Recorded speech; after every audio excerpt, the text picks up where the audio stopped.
Hello everyone and welcome back to Hakurou Workshop. Or rather, Hakurou Workshop is back. Welcome back to the. So since mid-July to all the way through August, I've been really busy with several projects. First and foremost, I, along with some very talented friends, competed in this year's 48-hour film project in Denver.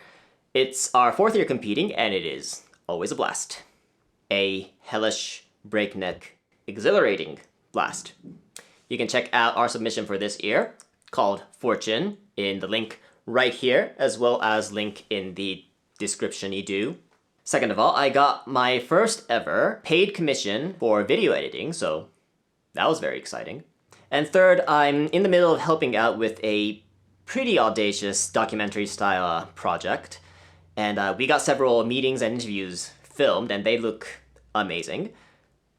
But the plans now are kind of changing, partially due to recent events. So, several more meetings in the future, I think.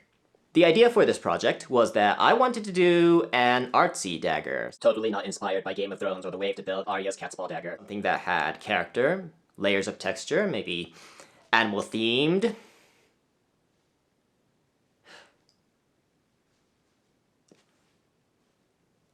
So I drew up a design using corvids as the theme, so crows and ravens. I'm split on what materials I want to use for the handle wrap and the feathers. On one hand, I could buy sets of feathers and buy some thin leather to give it an amazing, authentic look and feel. Or I could challenge myself and make everything, well, except for the core blade layer, out of foam. The feathers would be a bit weird. Getting a small set of tail or flight feathers, which is the shape I want, would be an additional purchase. It's not going to be super expensive, but if I could avoid it, then I'd like to. And it's still something I can continue to ruminate on. So, let's get building.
So the bandsaw blade just snapped, and it looks like it just came apart at the welds. So I'll have to buy a new one, and this sucks, because I just recently bought this one, just a few months ago.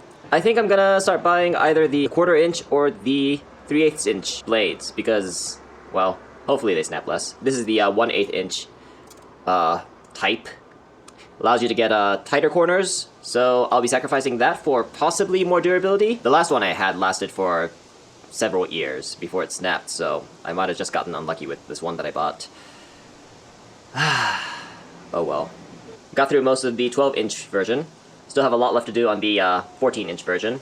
And I want to work on these in parallel, so buy the blades and resume working. Alright, just had lunch, had a good think about it.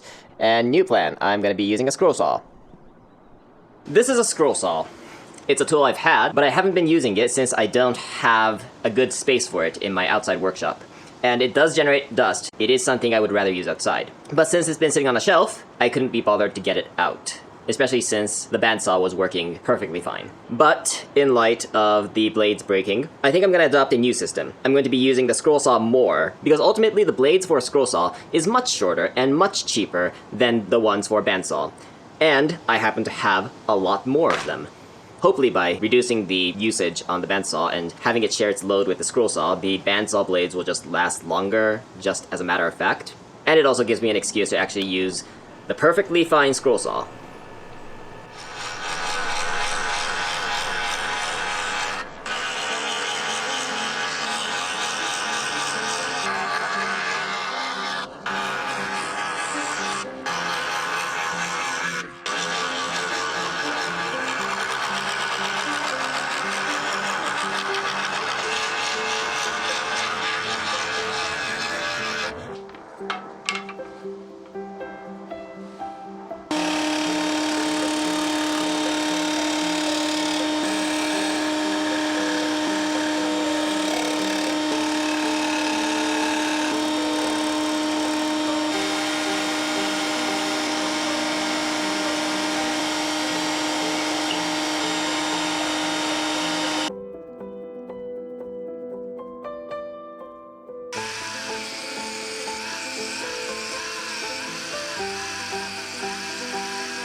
So, I hope you enjoyed part 1 of what I'm calling Karasubane, crow feather.